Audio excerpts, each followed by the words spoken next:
Skarloey, the little engine, loves all the sights and sounds along his line and knows them very well.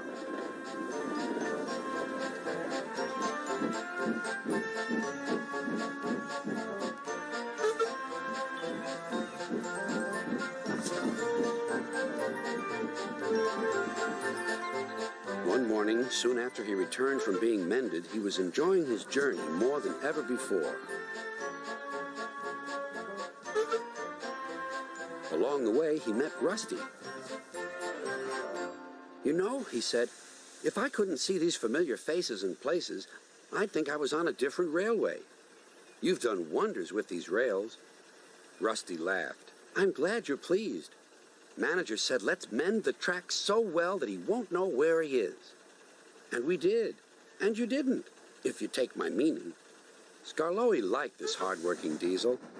"There's still one bad bit," warned Rusty, "just before the first station. An engine might come off there, particularly Duncan. He will rock and roll along the line. Look at him right now. I hope he doesn't hurt his passengers." "What's that about me? I'm a plain engine, and I believe in plain speaking. Speak up." Rusty warned Duncan about the bad bit of rail. "Huh. I know my way about. I don't need smelly diesels to tell me what to do." Rusty felt hurt.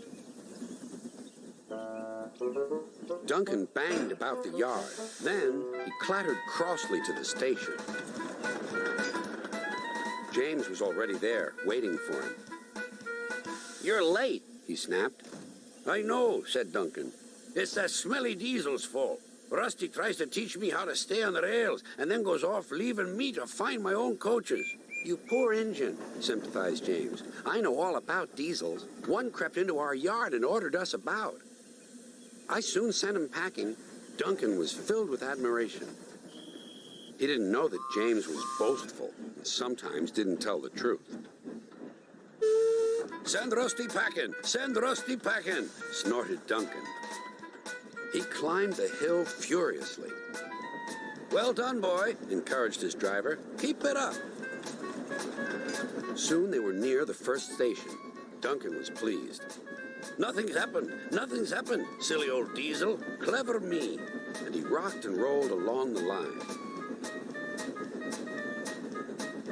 "Steady, boy," checked his driver. But it was too late. "Sleepers and ballast, I'm off." And he was. "I warned him," said Rusty. But all he did was call me names. The little diesel refused to move. "I'm ashamed of you, Rusty," said Skarloey. "Think of the passengers. What are they going to do?"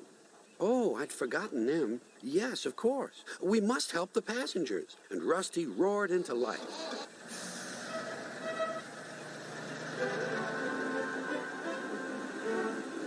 Duncan stood sad and solitary. He couldn't rock and roll now.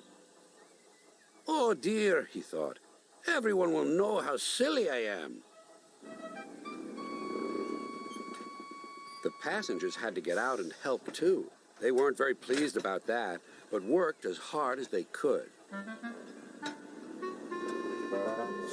They carefully levered Duncan back onto the line.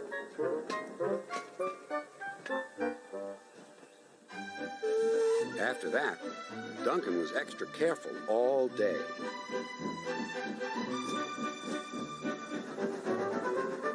At last, evening came. "Rusty," he whispered, "thank you for helping. I'm sorry I was rude to you." "That's all right, Duncan." "I wish all diesels were like you. Let's be friends." "Suits me," replied Rusty. "We'll mend that bad bit of rail first thing tomorrow."